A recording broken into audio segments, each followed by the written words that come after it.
Mes amis, mes collègues, mes compagnons de route sur ce chemin agité qu'on appelle la vie. Permettez-moi de commencer par une question à laquelle je veux que vous répondiez non pas à voix haute, mais dans l'espace silencieux et honnête de votre cœur. Sortez votre téléphone ou regardez votre agenda mental.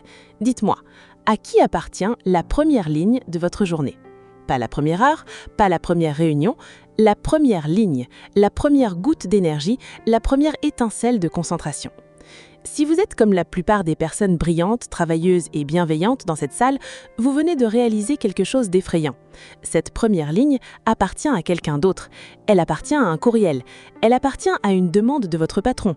Elle appartient à une obligation familiale, une obligation sociale, un incendie qu'il fallait éteindre. Quelque part en chemin, nous sommes devenus les secrétaires de la vie des autres et nous avons oublié que nous en sommes aussi les PDG. Aujourd'hui, je veux vous parler d'une épidémie dangereuse. Ce n'est pas un virus, ce n'est pas une crise financière, c'est l'épidémie de l'agenda surchargé. Nous avons maîtrisé l'art de remplir chaque interstice de notre journée. De 7h du matin à 22h, nous avons des engagements à la chaîne. Nous disons que nous sommes débordés comme si c'était un badge d'honneur. Nous portons notre épuisement comme une médaille. Mais laissez-moi vous dire une vérité qui dérange. Un agenda plein n'est pas la même chose qu'une vie productive. Et une personne débordée n'est pas la même chose qu'une personne épanouie. Le proverbe dit « Ne remplissez pas votre agenda d'obligations qui vous épuisent ». Pensez à ce mot. Épuise. Quelque chose qui épuise ne remplit pas le puits, elle l'aspire jusqu'à le vider. Combien de vos engagements ressemblent à ça ? Vous sortez d'une réunion et vous vous sentez vide. Vous rendez service à quelqu'un et vous lui en voulez de vous l'avoir demandé. Vous dites oui à un projet par culpabilité et vous passez le reste de la semaine en colère contre vous-même. Voilà ce que sont les obligations qui épuisent. Elles sont les termites de votre potentiel. Elles rongent le bois de vos rêves de l'intérieur et un jour vous vous effondrez simplement. Et pourquoi faisons-nous cela ? Pourquoi disons-nous oui à ce qui nous épuise ? Parce qu'on nous a dressés à prioriser l'urgent sur l'important. On nous a appris que faire plaisir aux autres est plus poli que de nous sauver nous-mêmes. Nous avons appris que si quelqu'un demande notre temps, nous sommes une mauvaise personne si nous refusons. Mais voici le pivot, voici la partie radicale, rebelle et salvatrice du message. Concentrez-vous pour placer vos propres objectifs en premier et non en dernier. Pas au milieu, pas quand j'aurai le temps, en premier. Placez vos objectifs en position de force. Que se passe-t-il quand vous faites cela ? Laissez-moi vous peindre deux images. Image numéro 1, le fond du bus. Vous placez vos objectifs dans le fond, vous vous dites « Une fois que j'aurai fini ce rapport pour mon patron, une fois que j'aurai aidé mon voisin à déménager, une fois que j'aurai assisté à ce dîner social ennuyeux, alors je travaillerai sur mon roman. Alors j'irai à la salle de sport, alors je lancerai cette entreprise. » Que se passe-t-il ?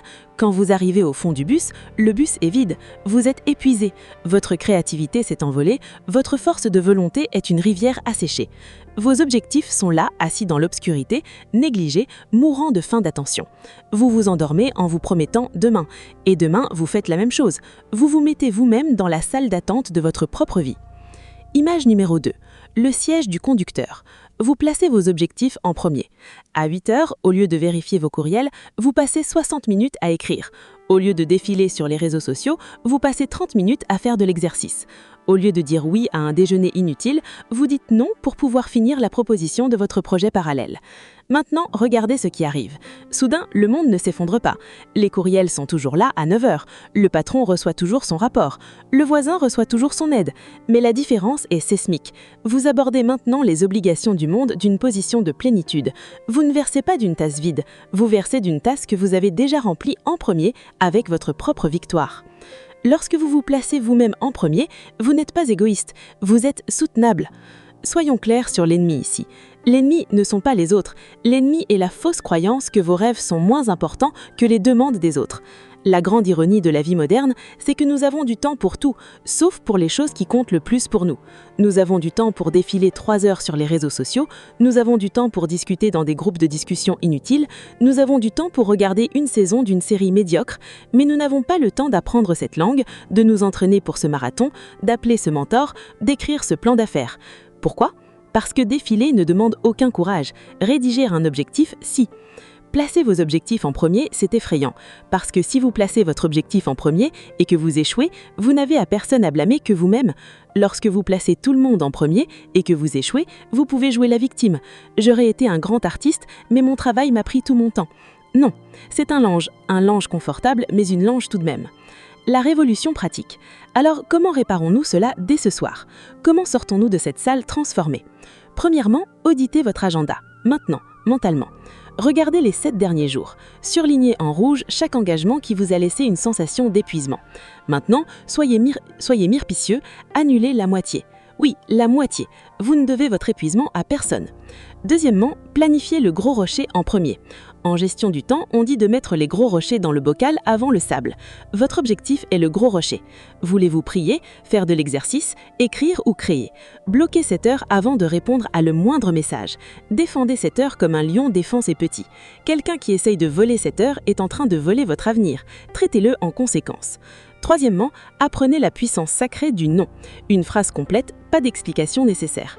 Non, ça ne me convient pas. Non, je ne suis pas disponible. Non, j'ai un engagement préalable. Cet engagement préalable, c'est avec vous-même. Tant que vous ne respectez pas votre rendez-vous avec votre destin, personne d'autre ne le fera. Conclusion. Il y a un vieil proverbe arabe qui dit « Dis-moi qui tu fréquentes, je te dirai qui tu es ». Mais aujourd'hui, je veux le modifier. Dis-moi ce qui remplit ton agenda et je te dirai ce que ta vie deviendra. Si ton agenda est rempli des urgences des autres, ta vie deviendra une urgence. Si ton agenda est rempli d'obligations qui t'aiguisent, ta vie deviendra un désert. Mais si ton agenda est ancré par tes objectifs sacrés, ta vie deviendra un jardin. Cesse de vivre dans le fond. Sors de la salle d'attente. Monte sur la scène. N'attends pas un jour plus calme. N'attends pas la retraite. N'attends pas que les enfants quittent la maison. N'attends pas que le projet se termine. Écris ton objectif à l'encre indélébile en haut de la page de demain. Laisse le reste du monde se bousculer autour des marges de ton ambition.